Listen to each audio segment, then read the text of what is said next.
Aloha. Welcome to Just Talking 24, page 73. Before we go on, I gotta make one modification and one addition to last week's talk. I talked to my friend Stanley, and Stanley he's a World War II nut. So I ran my idea by him, and he said that that's not how they transported the planes in those days.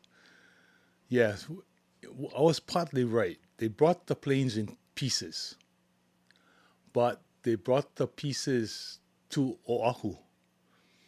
Yeah, when we were kids, intermediate school, we used to go. I went with my friend Alan, his family. They used to go fishing down at Pearl Harbor on the Hickam docks. Yeah, I never understood that. How come we going on the Hickam? How come Hickam's the Air Force Base? Why do you need docks? And that's what the docks were for. The freighters would come in, they would unload all of Hickham's stuff on Hickham's docks and truck it over because Hickam Air Force Base and Pearl Harbor they share the same property. It's just a line that whatever, but it's Hickam and Pearl Harbor joint. And he said, yeah, they would bring the planes in, put them together at Hickam, and then test fly them, and then they bring the crews over from the other islands, from Wake Island, Midway, Guam, or whatever. They would fly the crews over, and then the crews would test out the planes on Oahu, and then fly them back over to um, their their respective islands. He said, yeah, that's how they delivered planes because it was way more economical and way more efficient. So I stand corrected. They didn't boat them over to Guam or the Wake Island or to Midway. No, they brought them over here, put them together, and then flew them. Duh, makes sense, right? Planes are made to fly, they don't walk. So then they flew them over. So that was one. That's one addition I gotta make. The second one is I checked just out of curiosity, and since December 7th, 1941, the United States has made over 100 now, different class carriers, aircraft carriers. Now, this is from the escort carriers that they had that would just escort task force. These carriers just carry fighters, strictly for defense. Then you had the middle class, which covered amphibious landings. They'd have strafing, they'd have uh, dive bombers. They'd have guys, planes that could drop ordnances that would cover the amphibious. And then they had the Essex class, which is like your Yorktown, your Hornet, your Intrepid.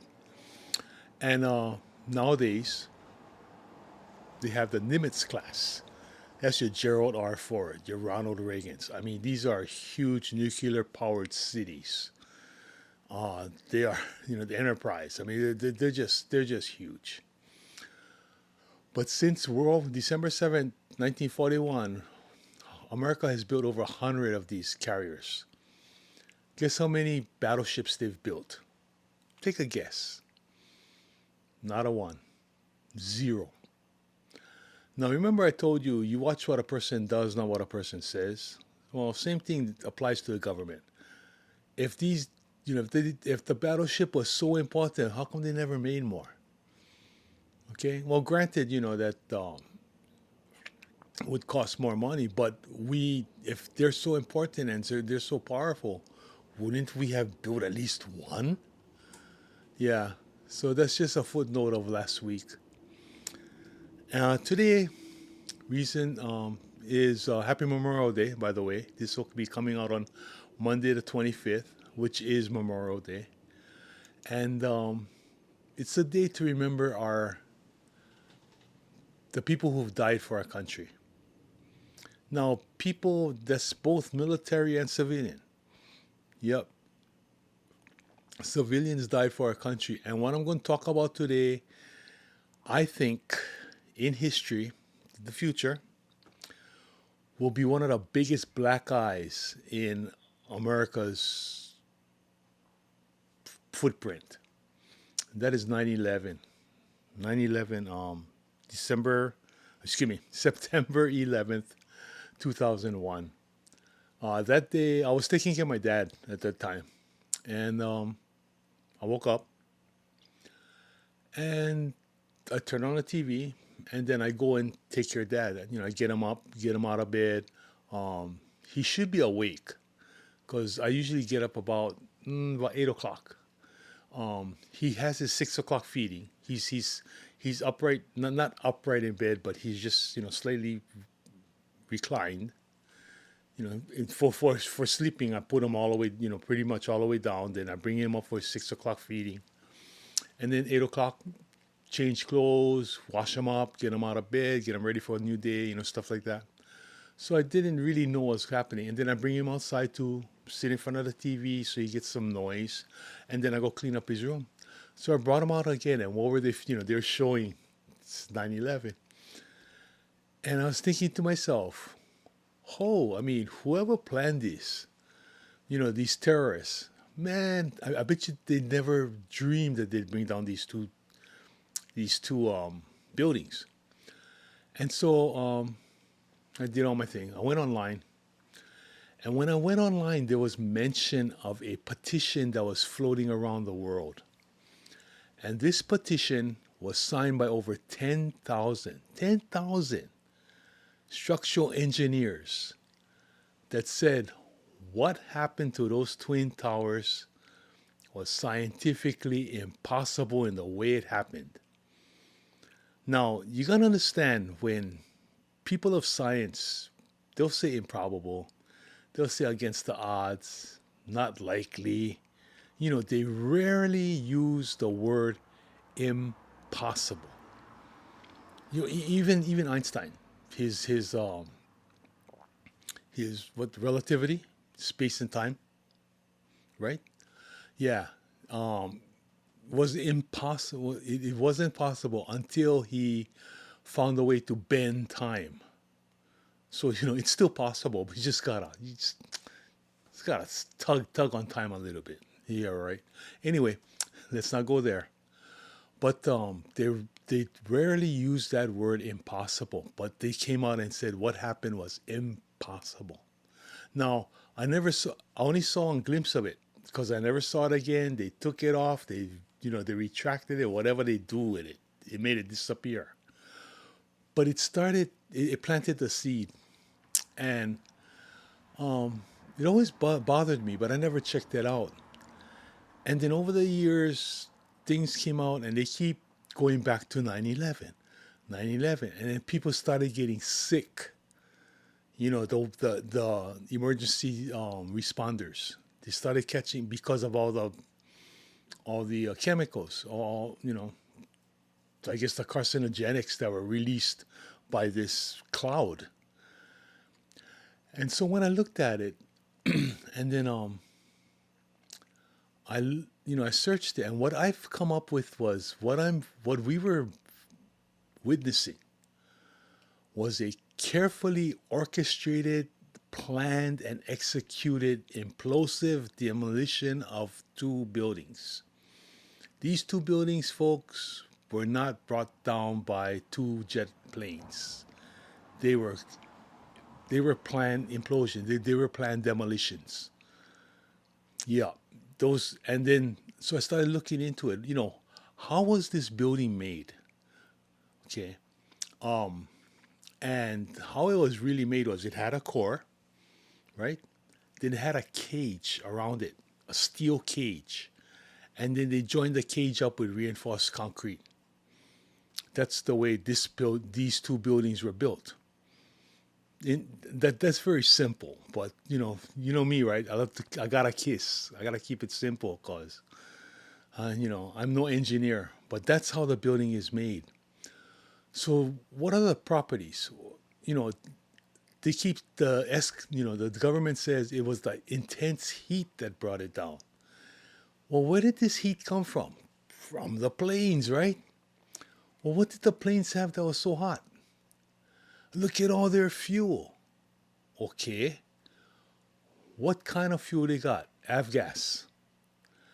Aviation fuel. So I started looking, what is avgas? Avgas is a step above kerosene, and it's more stable than gasoline. Okay. It's a fuel that doesn't evaporate really quickly. It's more viscous. It's more oily, but it's higher octane. Okay. It's got lead like you would not believe. Like how we used to have our in our gasoline, leaded, unleaded, right? Remember? And it's got more lead than that, but it's got more octane. It usually runs like 110, whereas in your car you'll run 91 at super, 89 in the middle, and 87 at the regular. Your regular gas is 87 octane. Well, this is 110 plus, not too much plus. So anyway, it's pretty up there. In fact, guys, racers I know used to use avgas because their high performance motors ran better with it because the octane makes more heat, on combustion, more heat, more power. So you get more bang for the buck, but not to the point of melting steel. Okay, you're talking about gasoline that burns at about 250 to 275 degrees. Avgas burns about 300, 320. It's roughly around there, I think. From nobody can be definite on what the thing burns. Okay, so say we go to high line, 325 degrees. Okay, you know what steel melts at? Steel melts at 2,700 to between 2,700 and 3,000 degrees. Now, how do you take a fuel that's burning at 325 and then take it up to 3,000? You know, they don't even use avgas for melting steel. For cutting steel with the torches, they use acetylene because acetylene is a gas, and it mixes very well with pressurized oxygen. That's what you need. You need pressurized oxygen, and then you take that pure oxygen under pressure through that little nozzle, forcing it out, and it comes out at almost about 4,500 degrees, 4,500 to 6,000 degrees out of your cutting torch. Now you would need that around the entire floor of the trade centers evenly, because if you don't cut the steel even, it's going to topple to one side. If you cut this side first, the thing will, it's going to lean to one side. These two buildings came down perfectly. Perfect implosive demolition. That's what we saw. You're not going to get that from two planes crashing. Also, when they show the plane, well, they show it's an imposition, I think. Photoshop that plane into the building, and then they show the blow of the flames, those flames coming out. Avgas don't do that. It's the vapor of avgas that burns. Any fuel, even gasoline. Gasoline, you get a bucket of gas, you can throw a cigarette inside. If there's no fumes on top to light, the thing will just go out. Throw a match in there, the thing will go out. Yeah, it's not that easy, and yet it is easy. You know what I mean? But the conditions got to be right. And if the plane hit the building, and you saw that ball of flame come out, well, that ball of flame would have gone down onto the people, because that avgas is not going to all vaporize at the same time. It's just too viscous, too oily. It takes time to disseminate into vapor. So what we saw was pyrotechnics. Yeah, you watch the Vegas demolition of the casinos. You see all the boom, boom, boom, boom, boom, boom, and all the flames and everything. That's what you saw. That's what it is. Just dramatization. Yeah, folks, that was a planned thing. And the people, and I hate to say it, but like I told you in Pearl Harbor, The sailors were not executed; they were sacrificed. Same thing. The powers that be sacrificed those people in the towers and the firefighters and everything. And you don't run away from it. Do not jump in the river on this. It's not what you want to hear, but it's something you gotta hear. Because the truth, you gotta be told that the emperor doesn't have any clothes. Now, who did it? It's like who shot Kennedy? We don't know if it was CIA. We don't know if it was the mob. We don't know. At least with President Trump, it was one guy, right? You got that guy that shot at him. But yeah, this was, I think, my theory is domestic.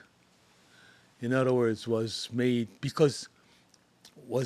by people in America because you need the inside because you gotta plant charges in the two buildings. These charges have to be planted almost perfectly with detonators that are synchronized. This is not, you're not gonna let one fuse. You're going boom, boom, boom, boom, boom, boom. Have you ever seen, and with the computers nowadays, have you ever watched open mining, where they drop 4 acres of land one time, just boom, but in slow motion it shows the sequence and what it does. Well, this one is the same thing. Boom, boom, boom, boom, boom on the way down. All done electronically, computerized. It's once you take that in under your hat, very plausible. And then later on, that building 7, that third building went down, and they said, "Oh, it's from the heat again. The heat." What kind of heat? Like I said, the only way you can't even get avgas up to 3,000 degrees unless you run it through like the afterburners from the jets. The military jets that run afterburners. That's 3,000 degrees right there. That's estimated that the exhaust coming out of those jets is 3,000 degrees. You know how much fuel it takes to burn to get the avgas that high? Yeah.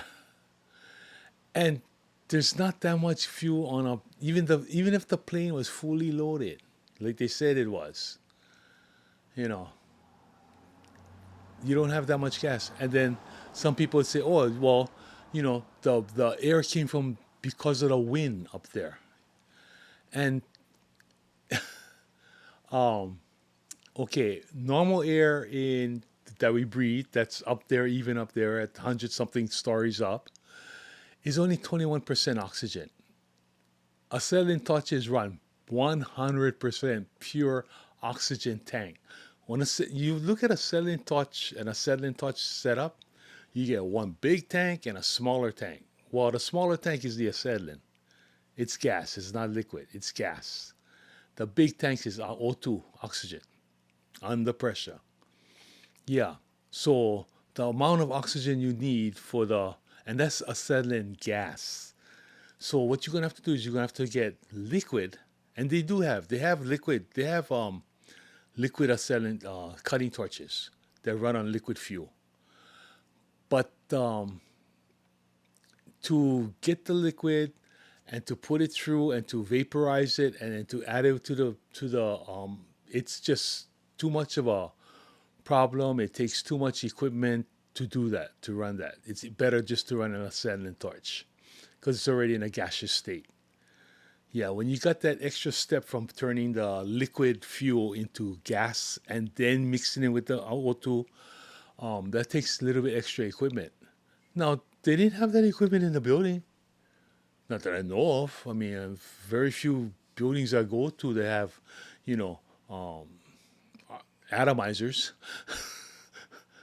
Yeah. So everything points to it was domestic, and that what makes it a conspiracy, folks. Remember I told you last week about December 7th. You gotta decide if there was, you know, if FDR did something that was evil, and yet it got us into a war, and we won the war. Well, look what it got. This one got us into. Afghanistan. What happened in Afghanistan? Nothing. We spent money. It cost us lives. Our poor soldiers. Our boys went over there, fight, die. And then we pulled out and we left billions. It was another Vietnam. Billions of dollars worth of equipment. We just left it over there. Even Trump, when Trump first came in, he said, he told the general, so you mean it's cheaper to leave $1 billion plane there than to fill it up with, not fill it up, put some fuel inside so you can fly it over to Germany or something? He goes, yes, sir, it is. And he said, they're effing idiots. They're effing stupid. I mean, this president, he don't pull no punches, man. He dropped that F bomb. And it is. But look at what we left over there. Billions and billions of dollars of equipment that we gave to the Taliban. Might have been in the deal too. Who knows? You're going to have to ask Obama. Because he was the one that pulled out. He just pulled out. And we didn't get, what did we accomplish? Really? What did the Afghanistan war accomplish except making our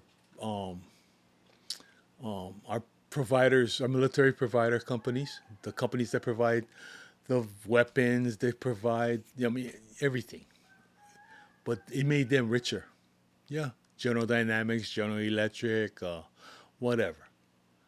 All the companies. Yeah, it made them richer. And it cost us lives. That's the part. That's the part that hurt, especially with, okay, this is coming out, like I said, on May 25th, Memorial Day. And we got to remember those. And those I'm remembering. And this is my homage to them. I want somewhat of the truth to come out. And then you don't have to agree with me, okay? But if you don't agree with me, you got to tell me why. And not jump in the river and say, because I don't want to believe it.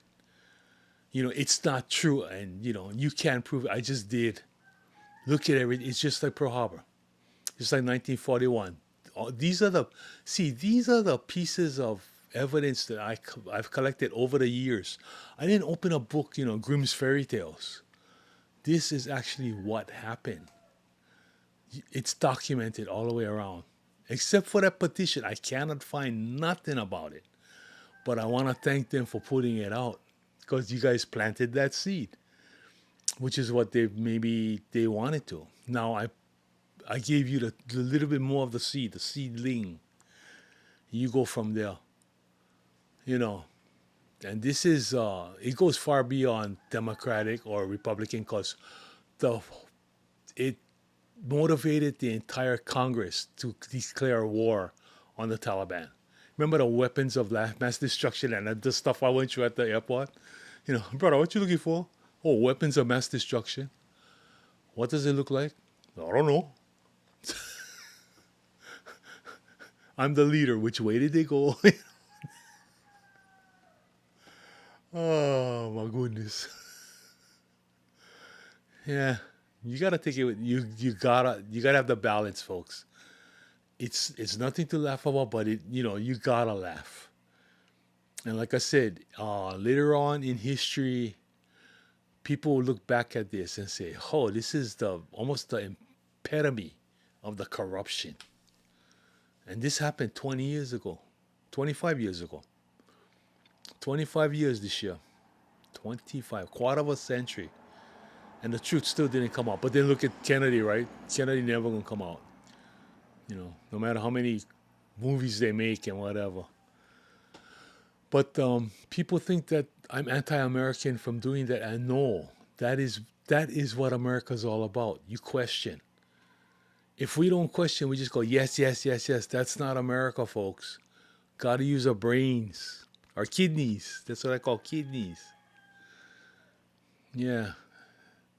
You got to use it and you got to question stuff because they want you. The government wants you to say yes, yes, yes, yes.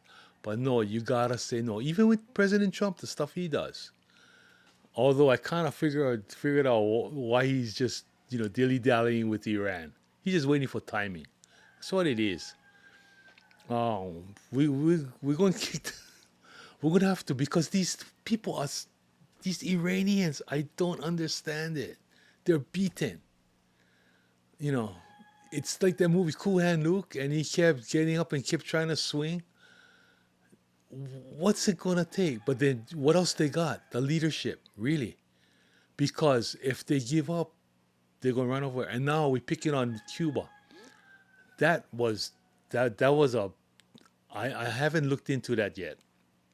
Where Florida's grand jury, federal grand jury, brought a indictment against Raul Castro for shooting down those civilian planes.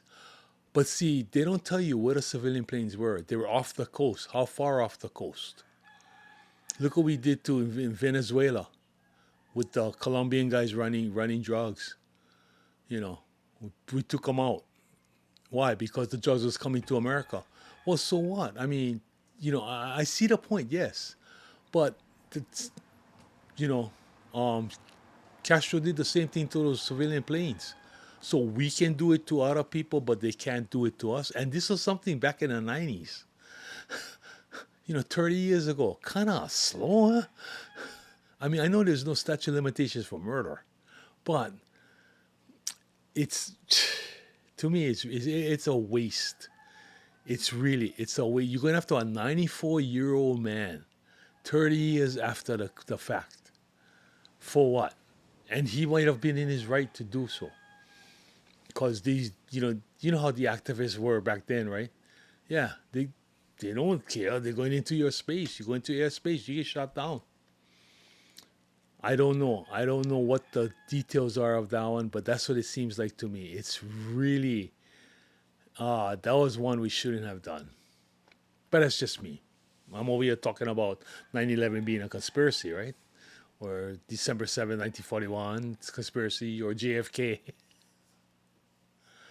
But history will show. History will show us. I hope, if they can be honest.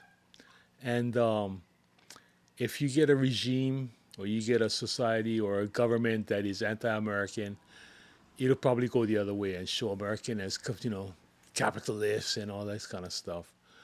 I don't know if we're ever going to know the truth, but I hope you guys do. And we've gotten to the end already. Fast, yeah. And I just want to say Happy Memorial Day. Eat your hot dogs. It's the start of the summer, gang. Summer vacation, graduations. I'll be going to my wife's reunion luau. When this comes out yesterday, Sunday. Yeah. She says a luau, it's from 11 to 2. I said, what kind? I said, it's not a luau, it's a luncheon. She goes, no, it's a luau, because it's going to have Hawaiian food. Okay. Whole bunch of people getting together eating Hawaiian food, luau, No, luau is different, but that's all right. But anyway, I hope you guys just enjoy your 3-day weekend. Get ready for the summer. It's coming. Might be a hot one. They said it might be a hot one. But think about what I said. And learn to question. Learn to use the neurons in the brain. Don't leave it as a space for the enterprise, to be flying around. No, I said that one time. I was suffering from kidney stones. I didn't know, and I went to ER, and ER doctors, what's your sense of humor? None. So anyway, he was looking in my ear with the scope. So I told him, hey, if you see the Enterprise flying by, wave. They'll wave back. Huh? Yeah. No sense. And, you get these jokes that are really good, and they go, huh? And no, some of the doctors are like that, really. Huh? Book smart, but common sense slow. But anyway, use the neurons. Question things. Don't just accept. I mean, don't question everything, but although nowadays we're starting.